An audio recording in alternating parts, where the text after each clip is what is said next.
முதல் வாசகம். ஸ்தேவானின் ஞானத்தையும் தூய ஆவி வாயிலாக அவர் பேசிய வார்த்தைகளையும் எதிர்த்து நிற்க அவர்களால் இயலவில்லை. திருத்தூதர் பணிகள் நூலிலிருந்து வாசகம். அதிகாரம் 6, இறைவசனங்கள் 8 முதல் 15 முடிய. அந்நாள்களில் ஸ்தேவான் அருளும் வல்லமையும் நிறைந்தவராய் மக்களிடையே பெரும் அருஞ்செயல்களையும் அரும் அடையாளங்களையும் செய்து வந்தார். அப்பொழுது உரிமையடைந்தோர் எனப்படுவோரின் தொழுகை கூடத்தைச் சேர்ந்த சிலரும் சிரேன் அலெக்சாந்திரியா நகரினரும் சிலிசியா ஆசியா மாநிலத்தவரும் ஸ்தேவானோடு வாதாடத் தொடங்கினர். ஆனால் அவரது ஞானத்தையும் தூய ஆவி வாயிலாக அவர் பேசிய வார்த்தைகளையும் எதிர்த்து நிற்க அவர்களால் இயலவில்லை. பின்பு அவர்கள், இவன் மோசேக்கும் கடவுளுக்கும் எதிராக பழிச்சொற்கள் சொன்னதை நாங்கள் கேட்டிருக்கிறோம் என்று கூற சிலரை தூண்டிவிட்டனர்.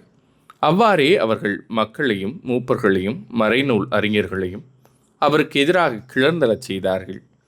உடனே அவர்கள் எழுந்து வந்து அவரை பிடித்து தலைமைச் சங்கத்துக்கு இழுத்துச் சென்றார்கள். மேலும் பொய் சாட்சிகளை கொண்டு வந்து நிறுத்தினார்கள்.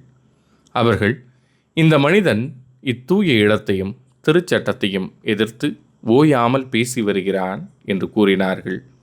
மேலும் அவர்கள், நசரேயராகிய இயேசு இந்த இடத்தை அழித்து விடுவார் என்றும் மோசே நமக்கு கொடுத்திருக்கிற முறைமைகளை மாற்றி விடுவார் என்றும் இவன் கூற கேட்டோம் என்றார்கள். தலைமைச் சங்கத்தில் அமர்ந்திருந்த அனைவரும் அவரை உற்று பார்த்தபோது அவரது முகம் வானதூதரின் முகம் போல் இருக்க கண்டனர்.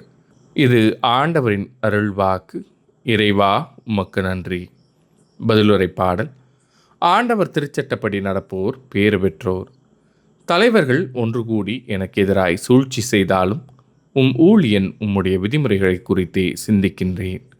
ஏனெனில் ஒழுங்குமுறைகள் எனக்கு இன்பம் தருகின்றன, அவையே எனக்கு அறிவுரையாளர்.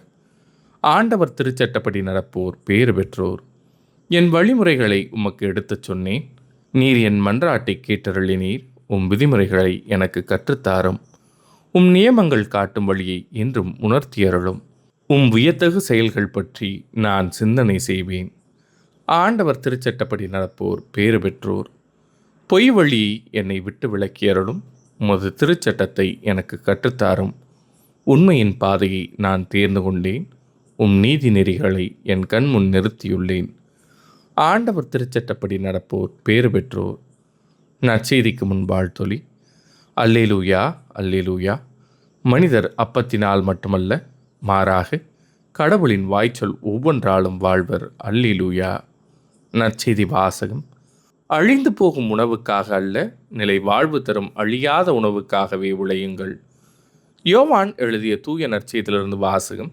அதிகாரம் 6, இறைவசனங்கள் 22 முதல் 29 முடிய.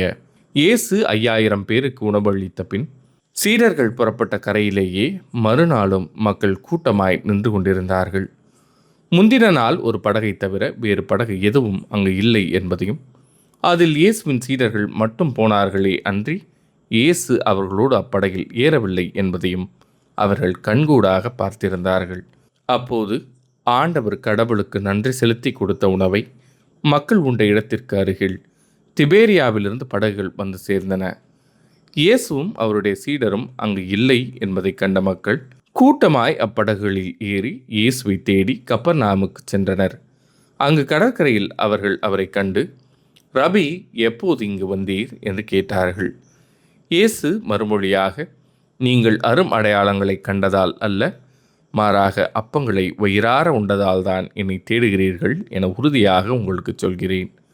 அழிந்து போகும் உணவுக்காக உழைக்க வேண்டாம், நிலை வாழ்வு தரும் அழியாத உணவுக்காகவே உழையுங்கள். அவ்வுணவை மானிடமகன் உங்களுக்கு கொடுப்பார். ஏனெனில் தந்தையாகிய கடவுள் அவருக்கே தம் அதிகாரத்தை அளித்துள்ளார் என்றார். அவர்கள் அவரை நோக்கி, எங்கள் செயல்கள் கடவுளுக்கு ஏற்றவையாக இருப்பதற்கு நாங்கள் என்ன செய்ய வேண்டும் என்று கேட்டார்கள். இயேசு அவர்களை பார்த்து, கடவுள் அனுப்பியவரை நம்புவதே கடவுளுக்கு ஏற்ற செயல் என்றார். இது ஆண்டவரின் அருள்வாக்கு. கிறிஸ்துவே, உமக்கு புகழ்.